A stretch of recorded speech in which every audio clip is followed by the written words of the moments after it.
Hello, everyone from Chelsea Fan TV. I hope we're all doing very, very well. Welcome back to another evening show, another late night evening show, 10 p.m., 6 past 10. It was scheduled for 10 past for some reason. I don't know why. That was not on purpose.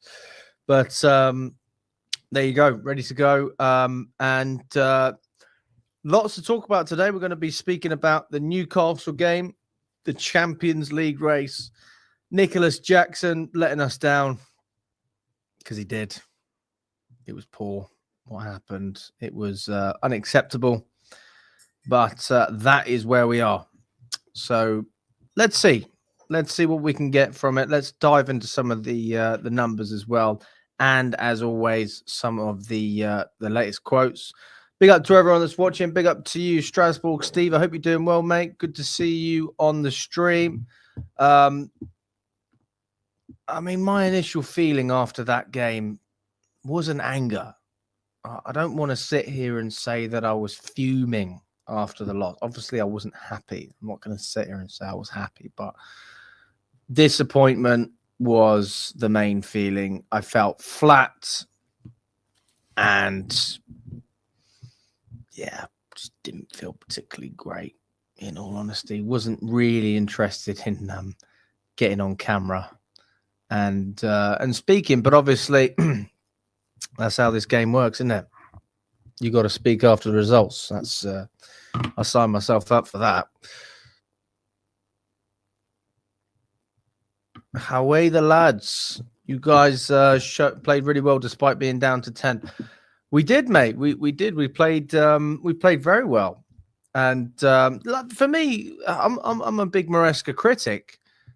I don't think this game was on Maresca. I didn't look at the manager and think he is the sole reason or the main reason that we lost.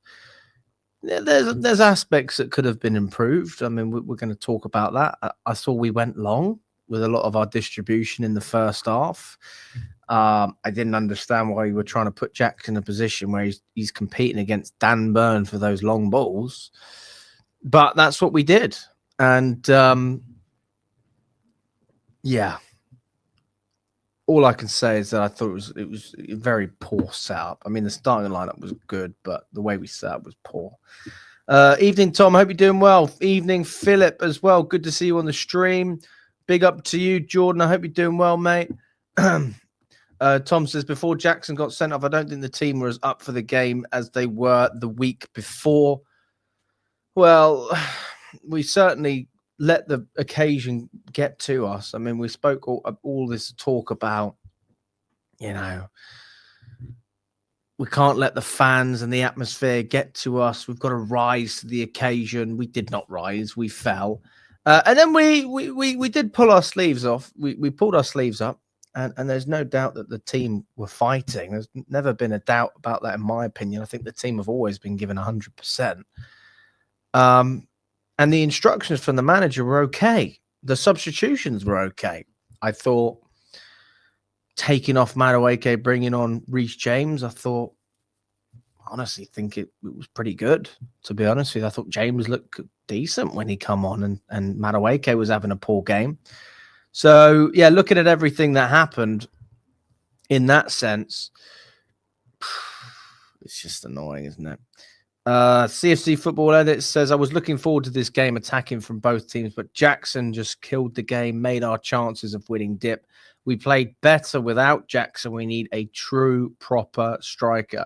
You're absolutely right, mate. We do need a better striker. He is not going to cut it if we want to compete for serious silverware. He is not going to do it.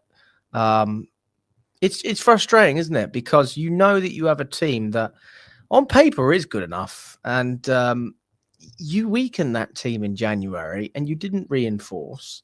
And even with some of your better players that you've had, you haven't utilized them. Petrovic is a Chelsea player. Andrei Santos is a Chelsea player. And Nkunku was a committed Chelsea player. Now doesn't want to be associated with the club. You've got Vega out on loan. You've got Felix out on loan.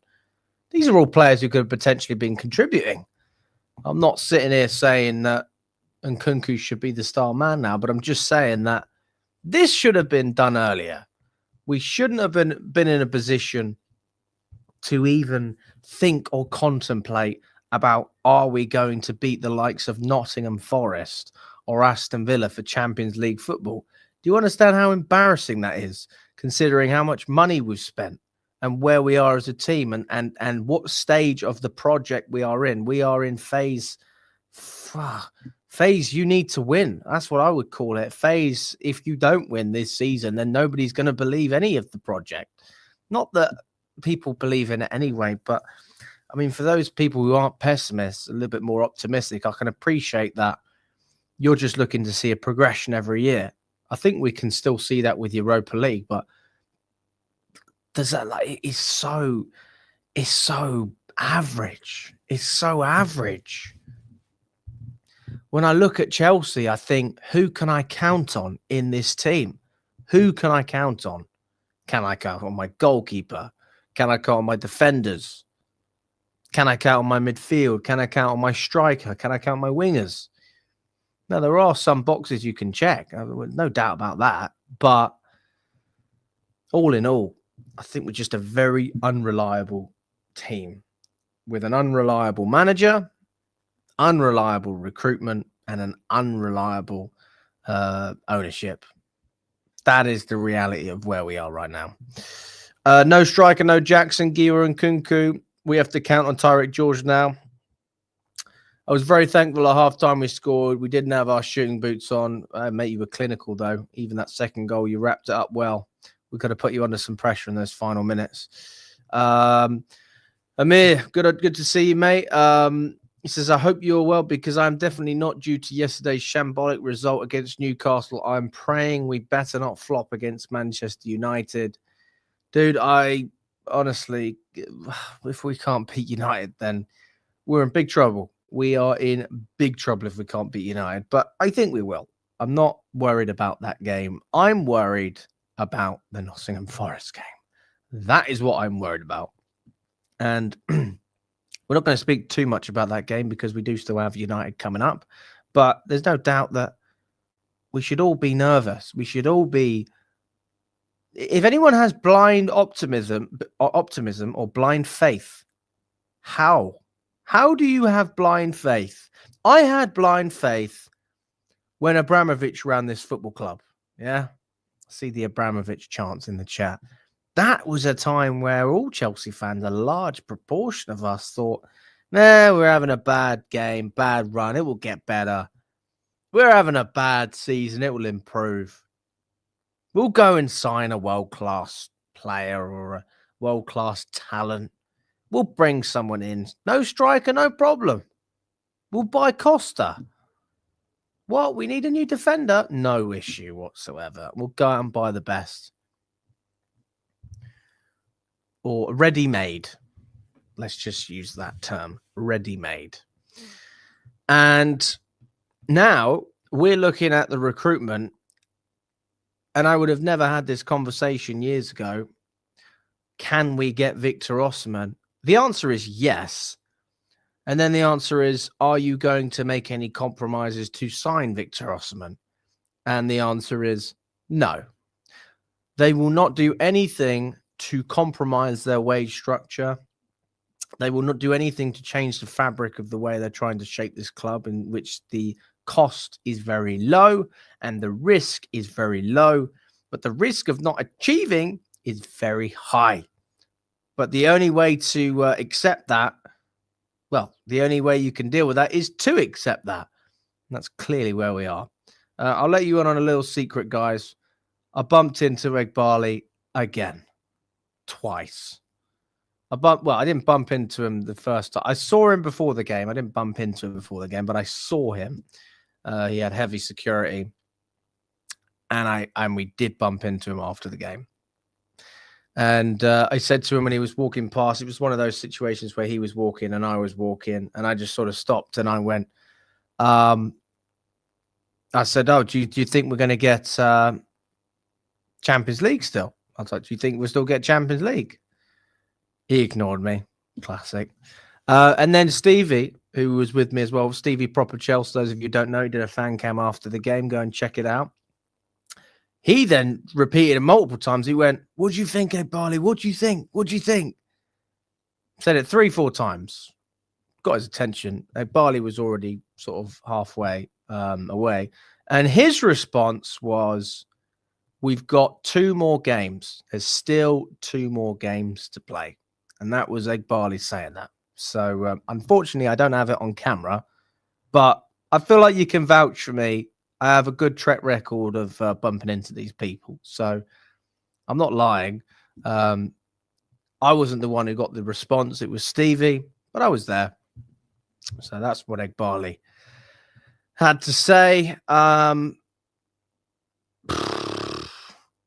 I mean, if there's a man who's thinking about money right now, it's that man right there. He is counting the dollar signs. He is counting the dollar signs for the Champions League, but he's going to have to retract whatever image or number is in his head, because it's not a realistic number, because it's probably not going to happen unless we have serial bottle jobs in Nottingham and Birmingham and Manchester, because Newcastle are there, done. Arsenal are there, Liverpool are there, 2 more spots to play for. You've got City, Aston Villa and Forest. The fact that Nottingham Forest drew against Leicester gives me a little bit more hope that they might actually bottle it in another game. I'm pretty sure they have West Ham coming up, and West Ham have just come off the back of beating United. I think West Ham can get something out of that game. I'm not saying they'll win, but I think they can draw, and I think they need a result. They need a result, and they've got a little bit of a winning feeling now. It's been a long time since they won. So I'm not riding my hope on Chelsea winning. I'm riding my hope on Nottingham Forest losing. That is where my hope is. And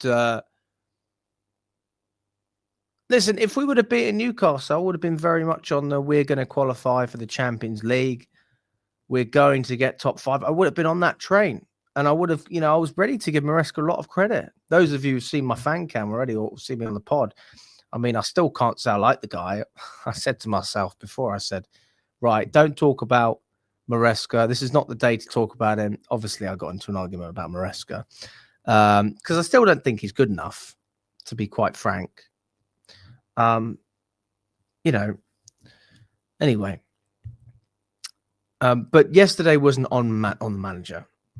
It wasn't on the manager. And I'd love to know your thoughts on that as well, guys, because me being someone that's very critical of Maresca, for me to say that, I think that, sometimes you have to look at things and see them for what they actually are rather than what you may have thought in the past or your emotions. Look at these things objectively and say, well, where was the issue?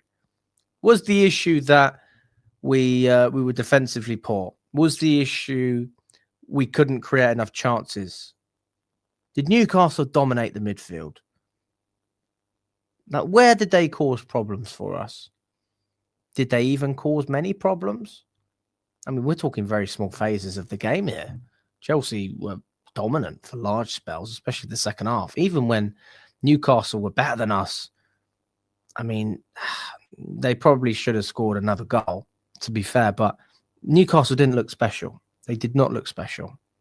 And I don't mean that in a disrespectful way, but a good Chelsea side this season beats Newcastle the way they were playing, even away from home. And we end that curse that we've had for however many years, that bogey team that Newcastle are. But we didn't rise to the occasion mentally, and from a tactical point of view, I don't know if you can blame Maresca for individual mistakes. I mean, it's difficult to do that. But what you can blame Maresca for is, and this goes back to what we were saying with Jackson, is the fact that we were asking the keeper to go long and then expecting Jackson to win headers against Dan Burn. Hello, he's the tallest defender in the league, arguably, or one of them. Let me know if I'm wrong. Maybe Tossin's taller than him. Who do you think Nicholas Jackson is? Prime Didier Drogba. This is not Moscow where the guy has slapped someone in the face in the final and you go, Drogba, what are you doing, mate?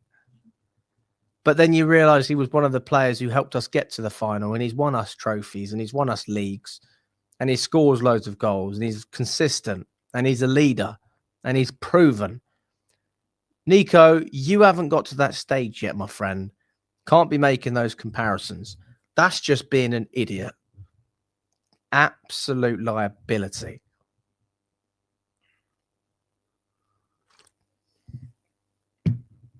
Rubbish.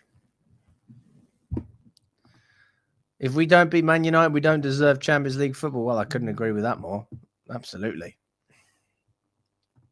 Martin says, I prefer to be in the Europa League. We're not ready for Champions League yet. There's definitely an argument for that from a player development perspective. Also from a mentality perspective in terms of being able to win. Winning a Europa League is obviously a nice feeling. And then you say, well, the next stage is progressing and winning the Champions League. If only it was so easy you could do that. Conference League, Europa League, Champions League. Wouldn't that be great? They know without Champions League, they're financially finished. They'll look to sell soon. Who knows? JC says, we'll make it. Oh, bloody hell, Teddy. Aren't you an optimist? Charity FC losing 3-0 against United and 4-0 against Forest. I think that's a bit excessive. Fair enough.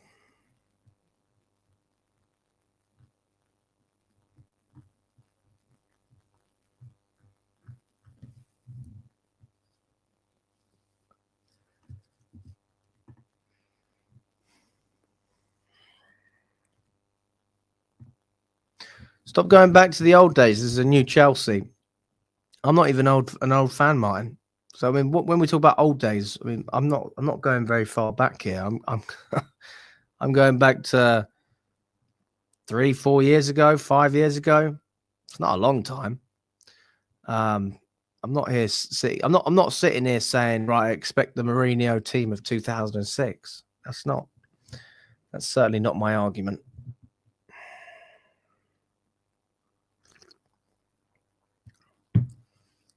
But when you say this is a new Chelsea as well, we have to appreciate that the new Chelsea also arguably should be a successful Chelsea with what has been invested. Can we not agree with that?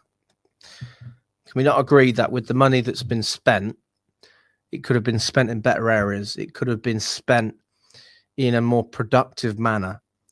It could have been spent with football at the front of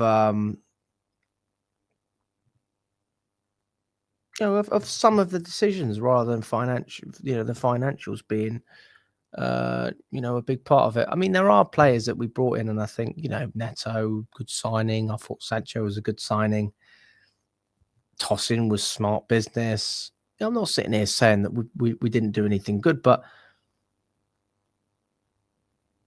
if we were in a similar position with an owner who was willing to just throw a little bit of cash at it, not for the reason of just football, knowing that that money will get paid back via Champions League. That's where your money comes back. And just give us that little kick.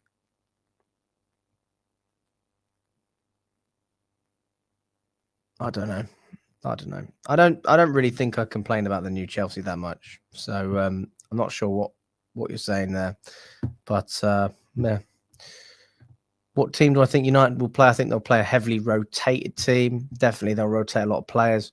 Too many passengers in the starting 11, says Philip.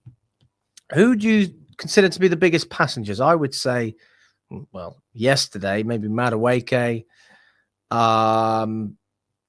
Jackson, obviously. Although he wasn't a passenger, he jumped off the plane. I wouldn't call him a passenger. He jumped off the plane. Let me think. I mean, Lavia wasn't the best, but he got better. I thought Caicedo was fantastic. I thought Reece James made a good impact when he come on. I thought Cucurella was okay. I thought he played well. Palmer was trying to get involved. There's some players that you can see there was a little bit there. So to say that the whole team was poor, I don't know. I'm not sure I agree with that. Jackson is not Drogba. He will never be Drogba until he's not good enough this season. We need elite strikers in our team. That's true. He really derailed our season with that red card. Can this team handle all that pressure now? Well, I guess we're going to have to find out. If we can't handle it against United, then good riddance. I'm glad we don't get Champions League if we can't beat United, because that is a disgrace. But we'll have to wait and see. Vince has tweeted that Chelsea representatives are opening talks with Osimhen. Let's have a look, shall we? Let's see what is the latest. Anyway, let's have a look, shall we?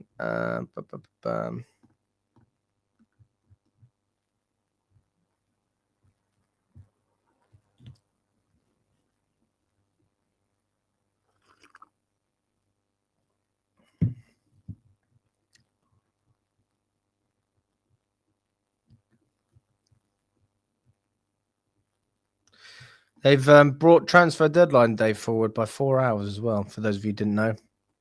The transfer deadline is moving to 7 p.m. for the forthcoming double summer window.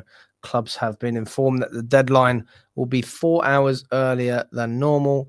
This is to help staff. That is the reason that they're doing it, to help staff. I'm not really sure. Well, I'm sure they're working very strange hours anyway, so I'm not sure what 4 hours is going to do. They'll still be doing all-nighters to sign these players. Let's have a look.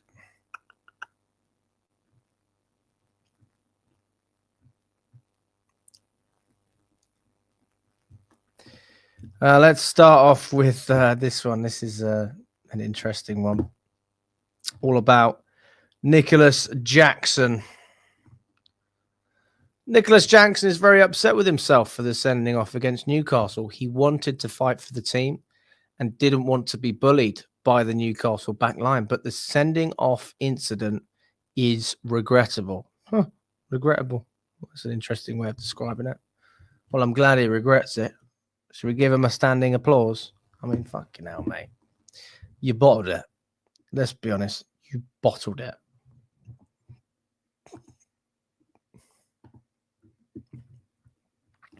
The truth is, the way that he got that red card is so cowardly.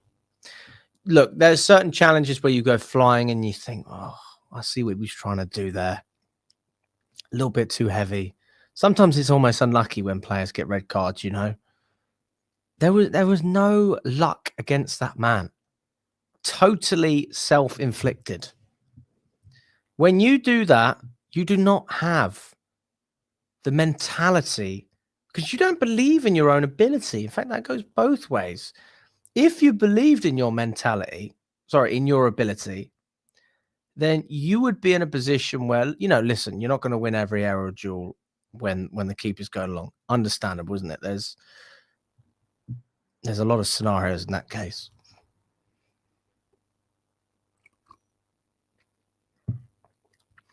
Try and run in behind then. Drop deep. Get yourself involved in the game in whatever way you need to in order to feel good about the way you're playing, etc., etc. I just don't get it. I don't understand why he did what he did. I understand it from a frustration point of view. Of course, he's frustrated. I'm not saying that he shouldn't be. You should not be an athlete if you can't handle that. I'm sorry. If you're an athlete, you have to be able to handle pressure. And just totally let himself down. Absolutely let himself down. Yeah. Danny Murphy coming out saying, Chelsea players and manager didn't have a plan and they weren't prepared. I'll go as far to say that. There's a few reasons why. Mentally, as a player, you have to be prepared for the ferocious press you are going to get. That was talking about the Newcastle game, obviously. Listen, Newcastle, they have an energy. They have an aura in their stadium. I do agree that St. James's Park is one of the better atmospheres. Is that the best atmosphere I've seen at St. James's? No, it's not. Best atmosphere I've ever seen. But it's still an intimidating atmosphere during points of the game. We should have dealt better with that. This is another reason why Stamford Bridge needs to improve his atmosphere as well, because If we could at least give the players an experience of what a good home atmosphere is like, then when they go to these away grounds that actually make noise, they'd have an idea of what it feels like. But Stamford Bridge being as silent as it is pretty much every week, I know Liverpool was pretty good. But generally speaking, like, the support is horrendous because there's too many restrictions on fans to be able to make noise, i.e. Westview, East Stand can't really stand up, not really supposed to, in order to start chanting. And then the Matthew Harding, you've got a lot of people that are buying tickets from Vivid Seats. I know that from speaking to people, and I've sat next to people who have bought tickets from Vivid Seats. And it just kills the atmosphere, doesn't it? So, yeah, we'll have to wait and see. There is a little bit more news as well regarding Victor Osimhen. Chelsea is set to crunch talks with Victor Osimhen's representatives this week as they attempt to strike a compromise over the striker's $12 million per year wage demands. Now, this is where it gets juicy. This is a football transfer exclusive. Steve K. I've seen a couple of things from Steve K. Anyway, this is what it says. It says Osimhen, who is currently on loan at Turkish side Galatasaray, is almost guaranteed to be sold by Napoli this summer, and Chelsea are among the clubs chasing a deal for the Nigerian international ahead of the 25-26 campaign. In fact, sources have informed us that Osimhen's salary expectations remain the only major stumbling block preventing him from completing a summer move to Stamford Bridge.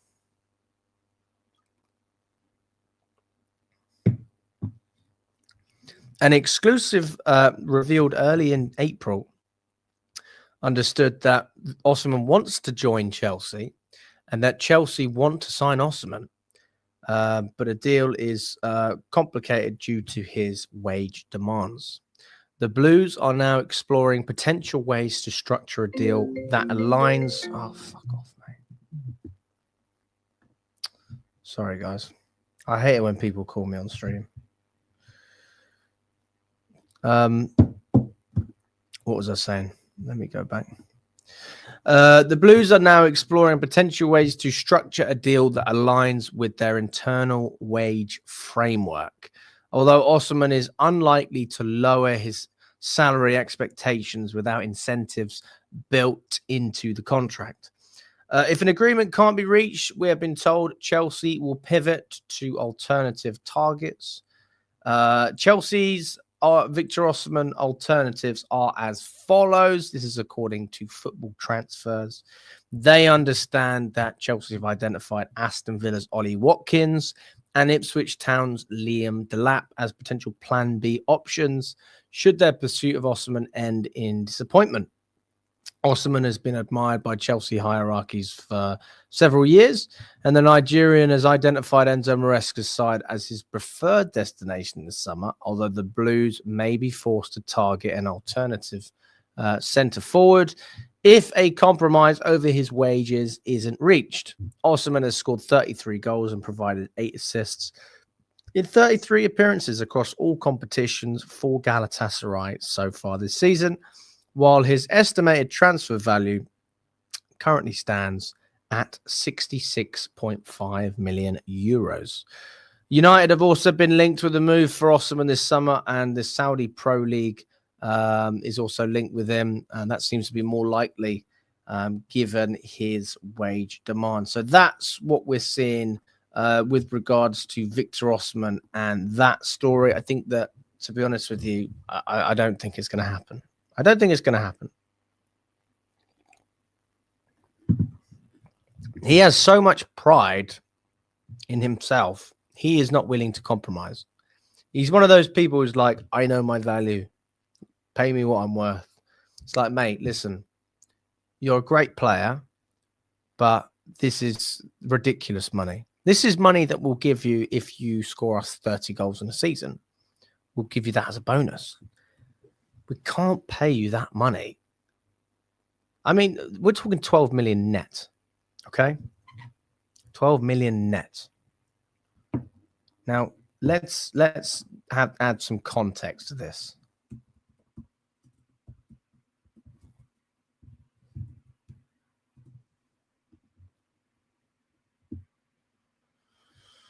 How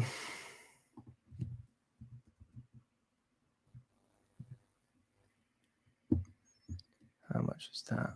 For fuck's sake. The salary counters don't go above like X amount. How much is 12 million? It's like 20, it's over 20 million before taxes.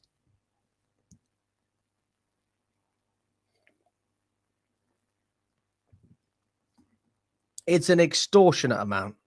Please find out for me, guys, in the chat. For some reason, I can't find. I had something on this earlier, but if I'm not wrong, I think Fabrizio was the one who mentioned it as well.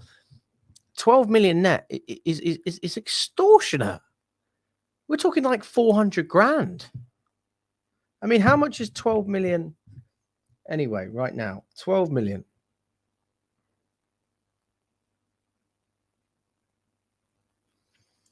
$12 million. Hang on.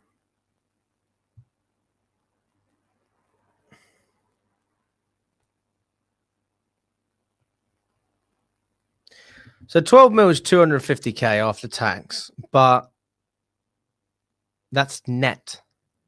It's about a 50% tax in, well, not quite 50, but it'll be roughly 50, isn't it? In the UK, it's about 50%.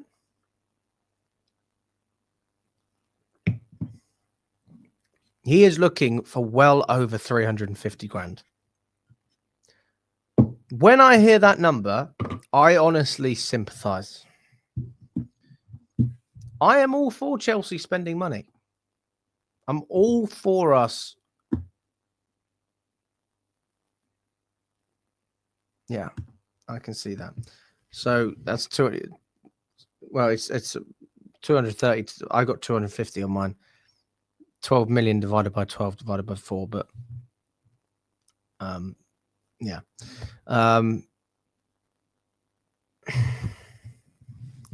It's 40% tax, is it? 40%. It's fucking criminal, man. How much that is? That's fucking like, it's got to be over 400k actually, if I'm not wrong. Sterling's on 325. 300. Did you say 12 mil and my boy Neto? No, I didn't. But I don't know if you want to get rid of Neto. I'm not sure. That was Todd asking me if I want any more tickets. No. I've got my plugs. I'm afraid I'm good.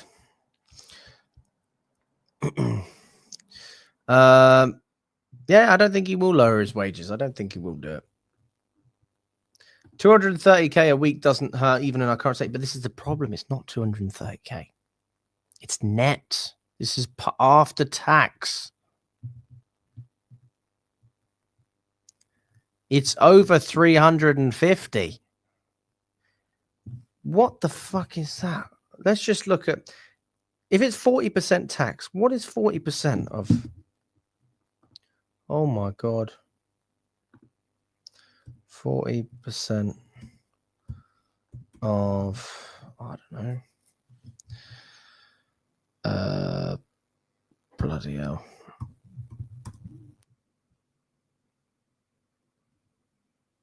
Oh God.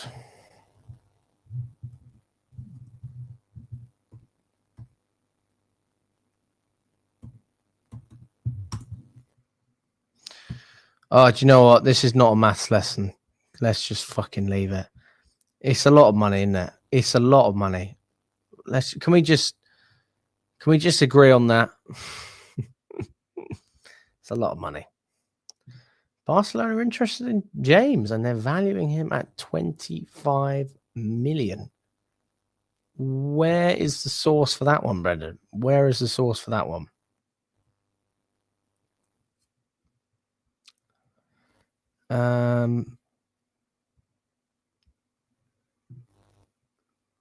Big up to Sydney. All good, mine. All good, mate. All good.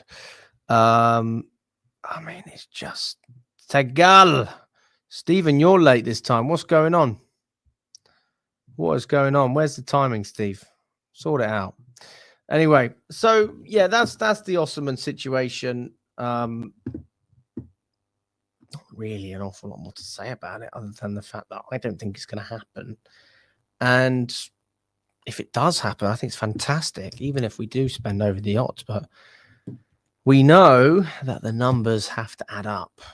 And unfortunately, 300 grand a week over that is not going to add up very well in Clear Lake's eyes. Now, if they can offload Sterling and Chilwell and Nkunku, maybe Fofana, number of other players, probably look to sell or loan and Chukwuemeka, see if we can get João Felix's wages off the book. Then there will be spare cash, but that's only short term, especially if you're loaning these guys. They will come back. So we'll have to see. We'll have to wait and see.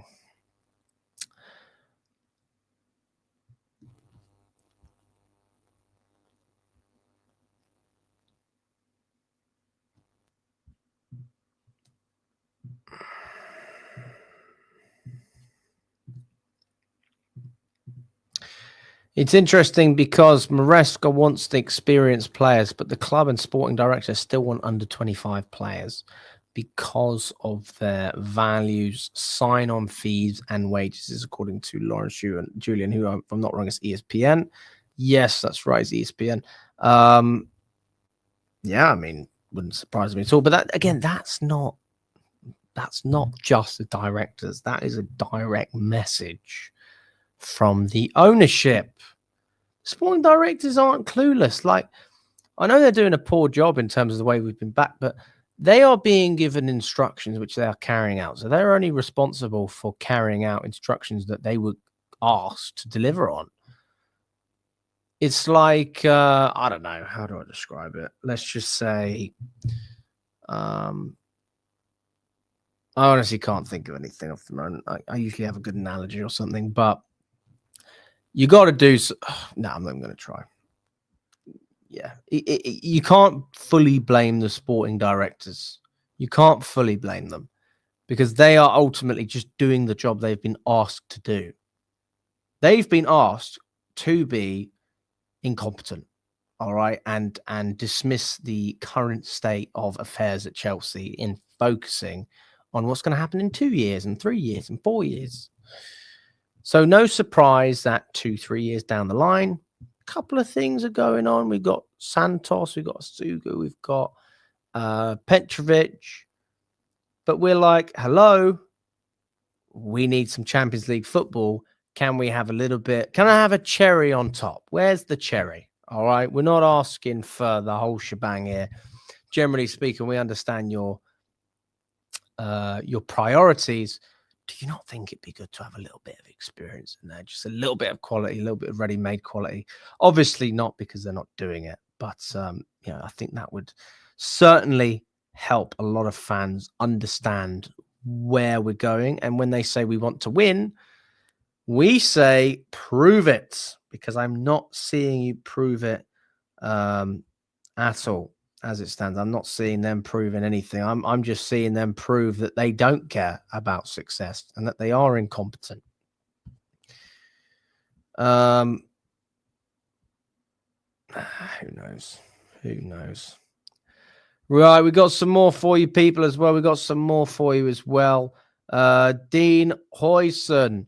Chelsea are increasingly confident of signing Bournemouth centre-back Dean Huijsen this summer, despite rival interest from Liverpool and 3 other clubs. This is according to Fraser Fletcher, who writes on behalf of Team Talk. He says Chelsea are increasingly confident, blah, blah, blah. We've already read that. The 20-year-old Spanish international who joined Bournemouth from Juventus for 12.8 million last summer has established himself as one of the Premier League's brightest defensive talents. Huijsen has made 29 appearances for the Cherries this term, helping his side to keep 7 clean sheets, and his performances have captured the attention of many sides. The defender has a £50 million release clause in his contract, and several sides are very tempted to trigger it. Liverpool, Arsenal, Tottenham, and Real Madrid are all admirers, but Chelsea's persistent efforts over months of talks have positioned them as the front runners, according to Team Talk sources. The youngsters' composure, aerial dominance, and ball playing ability align perfectly with Chelsea's aim to build a squad capable of playing top attacking and dominant football. Chelsea's strong relationship with Huijsen's representatives, who have helped facilitate deals for them previously, gives them an edge.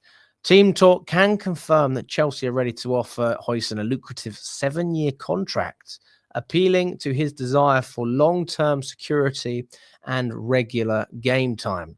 Apparently, we're leading Liverpool in this chase. It says Huijsen's recent performances have further fueled Chelsea's determination to finalise a deal for Huijsen before the FIFA Club World Cup in June.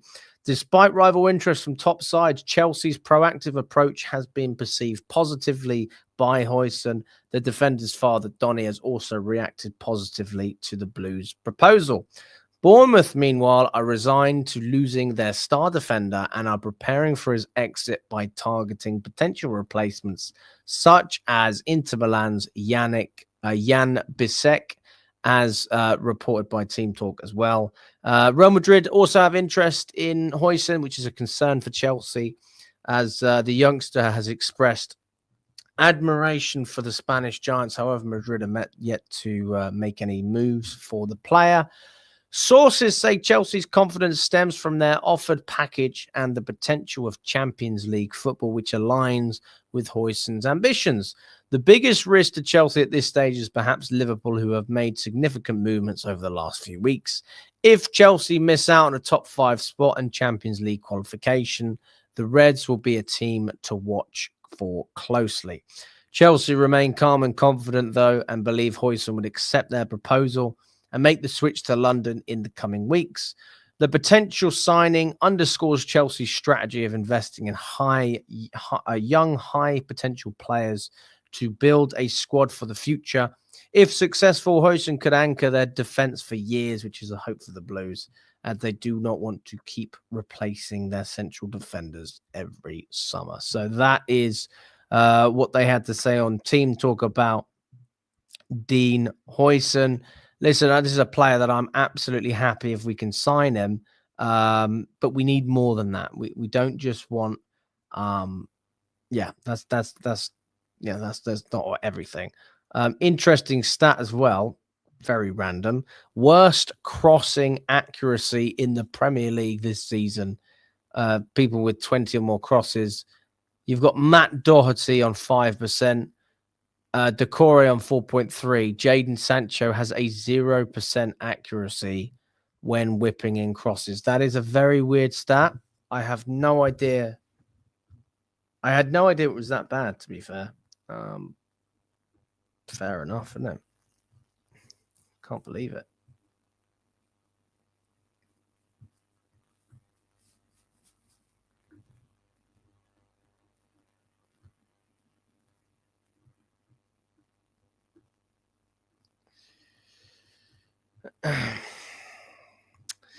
Also, regarding Liam Delap, another striker, we're being linked with another striker that I actually don't have a problem with us signing. I'm not saying that you prioritize him over Osimhen, but I am saying that if you don't get Osimhen, or if you can't get Osimhen, that's a striker that I would be happy with. Again, a bit like Dean Huijsen.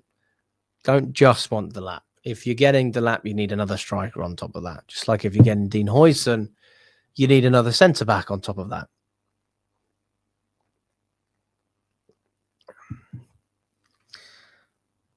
So United are optimistic Liam Delap will choose them, especially if they win the Europa League and get Champions League football. That's the attraction, isn't it? Ultimately, if you finish in the Champions League, you can say we're a Champions League team, we're a top team. You have the opportunity to play against the world's elite on the biggest stage. We can pay you bigger wages. Safe option, Jonathan David and Delap, Sesko, Gorkarez or Ekatike. Do you know Jonathan David? I heard he's linked with Napoli as well. Somebody told me that today on the podcast. I don't know if that's true or not. Let me know. Big up to you, Martin. Thank you for the kind message, mate. Appreciate it. Is Nina going to the Conference League final? You guys should pair up for safety reasons. She is going to Poland, but not for the Conference League, as far as I'm aware. Although she did ask me about it today. So maybe she is now in a position where she's maybe getting a bit of FOMO because a lot of people are going out there, myself included. Maresca will do worse than Erik ten Hag in the Champions League and probably finish bottom half of the table. Honestly, don't think that that's a bad shout. But we just don't have enough quality in the team. So even if the manager's setting us up well, we'd still, struggle in a lot of those matches. Big up DJ Sav. Good to see you, mate. What a letdown yesterday. I don't know what Jackson was thinking. I know it was absolutely poor. Very, very disappointed with him, mate. Very disappointing. I just can't believe. I mean, we are being let down every week. DJ Sav, you said again, I will blame Maresca for playing our best midfielder at the club as a right back, and against Gordon, Reece should have started. Maresca, I feel, does not seem to care whether we finish in the Champions League. Now, I will be honest with you, DJ Sav. Me and you have the same opinion on Maresca. We both think he's rubbish. I don't dispute that. But I don't think yesterday was a Maresca problem. I don't think that he was the problem yesterday. Many games I could look at Maresca and go, what the hell are you doing? Honestly, what are you doing? Yesterday was not that game. He took off Madueke. He brought on Reece James. Right decision. Starting with a very strong 11, same as Liverpool. That was successful in that game. Why wouldn't it be successful again? So I had no complaints there. I don't mind Caicedo inverting because he's not a right back, is he? He's a player that inverts into the midfield. But when he went into a more central role and he had James there, no doubt that he played better. James was good. We played better. So I agree with you on that sense. But nobody was to know that that wouldn't work. But maybe James should be starting in the next couple of games. Maybe that's the way to do it. Maybe. I don't know. But I can't sit here and say Maresca was the problem. I didn't feel that. I felt let down by Jackson. Jackson let us down. If you're going to blame it on one person, blame it on him. If he hadn't have got that red card and we would have played the same way, you could maybe look at the manager more and see if we would have continued doing those stupid long balls when you're against one of the tallest centre-backs in the league. But who knows?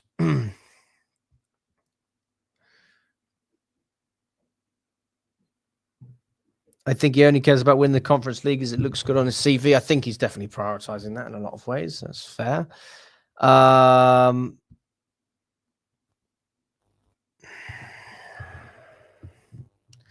Look at the transfer news for James Story.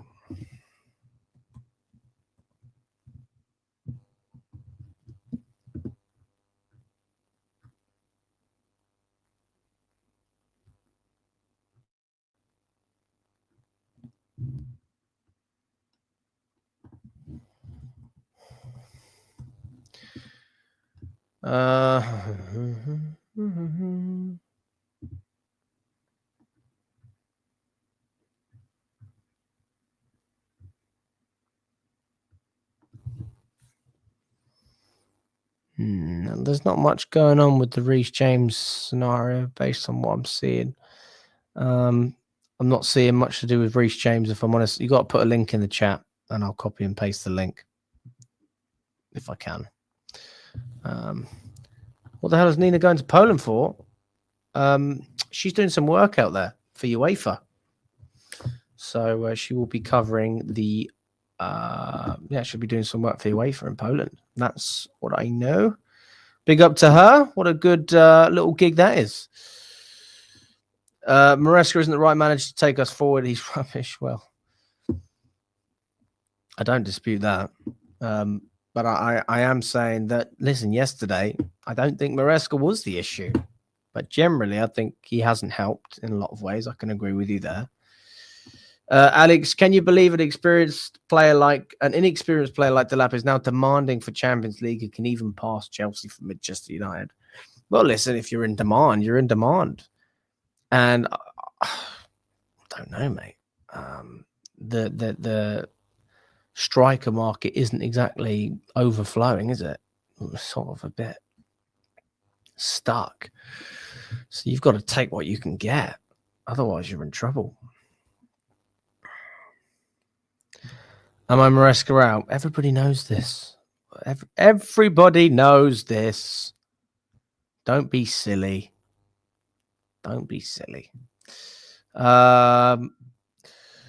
It was more on Jackson 100% yesterday, Alex. I agree. I just feel that playing Caicedo as a right back rather than Reece, Gordon would have not caused that many issues. If he wants, he can. Yeah, that's fair.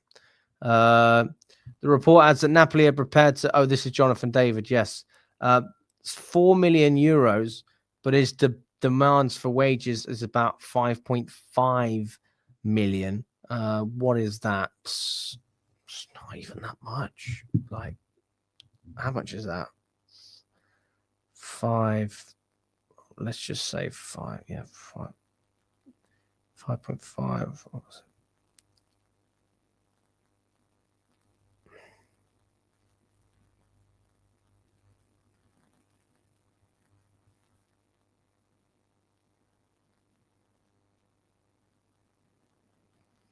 Fuck's sake.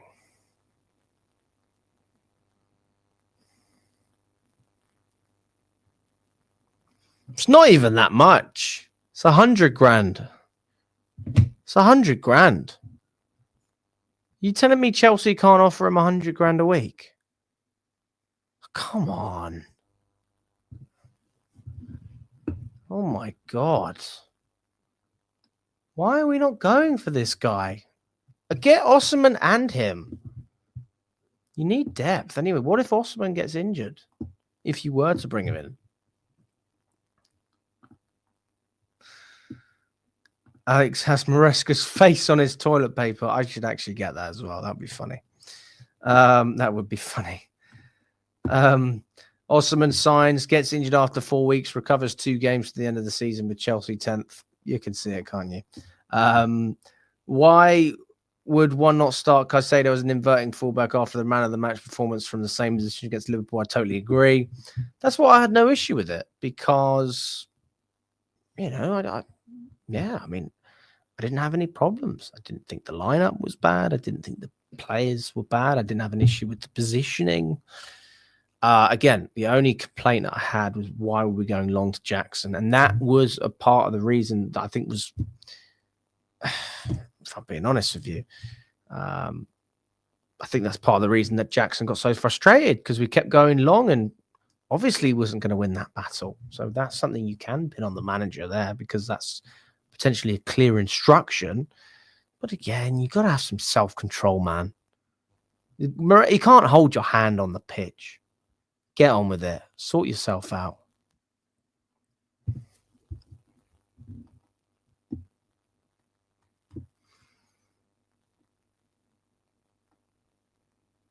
Easy, man. 100K. Easy money. Easy. Do I think we can get Champions League? Are you asking me for a yes or no? Like if you were asking me to put money on it, I would say no. But there's always hope. There's always hope, isn't there? If we would have beaten Newcastle, my answer would have been yes. But unfortunately, football is a game of small margins, and our margins have not been there. I don't have faith in us to pick up points in the easiest of some games, let alone when the fucking stakes are actually up and you're thinking, okay, we're going to be against a team here. We need to compete. We need to compete a little bit. I'm not really seeing it. Not seeing where the optimism is, even against Forest, to be honest with you. The way we play benefits them. They like playing without the ball. They're good at playing without the ball. They're a fast counter-attacking outfit. They're clinical. We're not. They move the ball quick. We move it slow. They've got a striker they can count on. We don't. Just, I don't know. When I add everything up, doesn't feel like it's in our favor.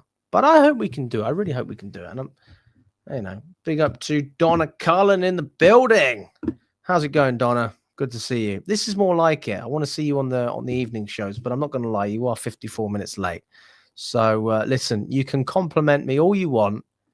You're going to have to do a bit more than that, Donna. Okay?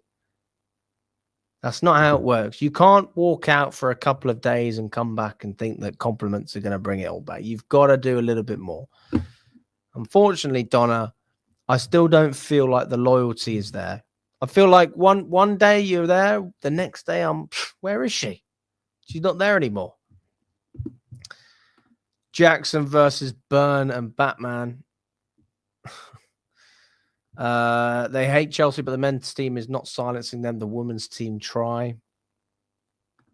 Shouldn't we sell some of the 90 players we have in our books before trying to buy again? Oh, I heard this one as well. Where is this nonsense? Where is this nonsense? God, we've got a lot of news going through. I can't fucking keep up with it all.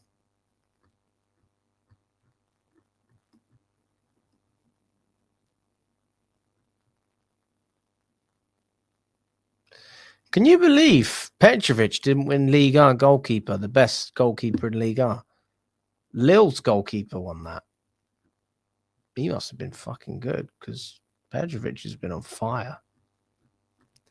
Where is this news that I'm seeing? I need to find it.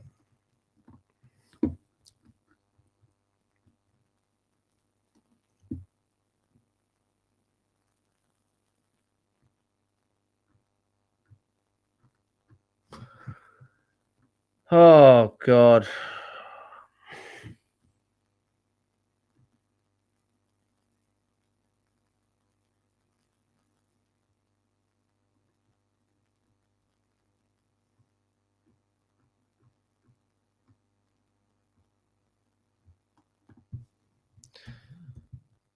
I'm not seeing anything about that yet.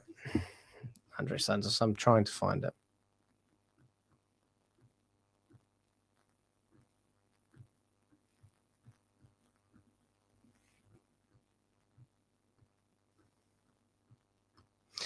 Well, I can't find it, but it's somewhere.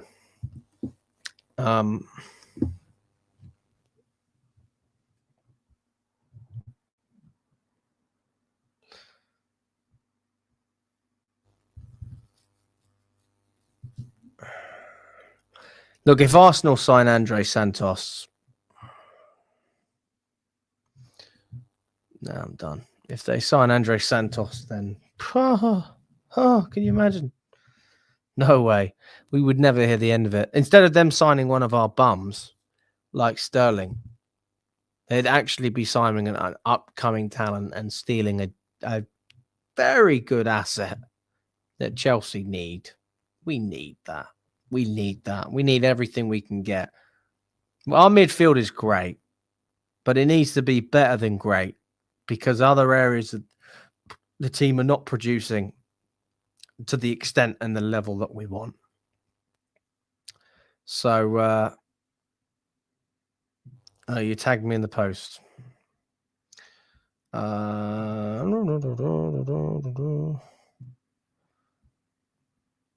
Oh, God. Can you imagine that?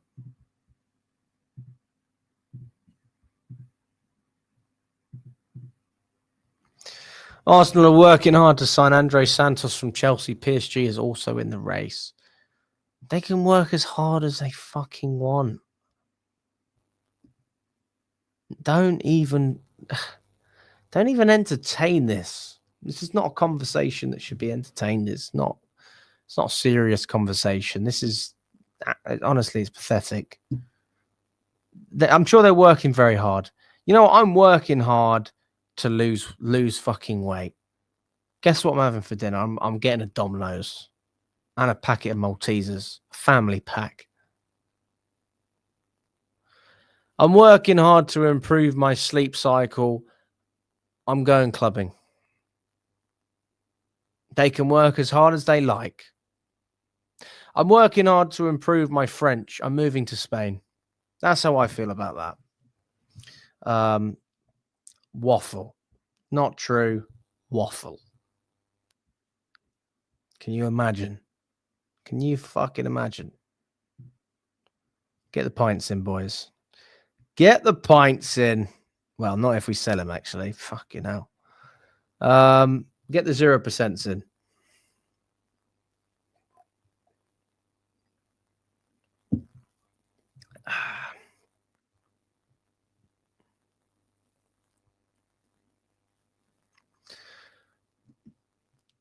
True Blue says, I think it will take us missing out on Champions League and losing to bettors for these owners to wake up and see what we need.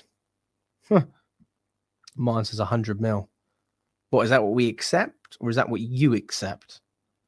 Tom says 80 mil. Teddy says... Teddy says 200 million per leg. So that's 400 mil. That's a La Liga release clause right there. This is what I'm saying. It's bullshit. It's not true. They just signed Zubameni. They're not going after Santos. No chance, dude. No chance. Not going to happen. Anyway, guys, listen, big up to everyone. I am off to bed because I'm tired as hell. But I enjoyed the show nonetheless. And listen, I'm going to try and improve the live stuff. Let me know as well. Feel free to leave comments, leave in sort of any advice or anything you'd like to see or anything you think we can do better. I am trying. I've obviously got a better camera or a better mic. I'm streaming a lot more. So if there's anything that you think that we should do on Chelsea Fan TV that you might see on other channels or that you think would be good for us, please let me know. Don't let me know in the live chat because I'm about to end it, but let me know in the normal comments, and I will check them out as well.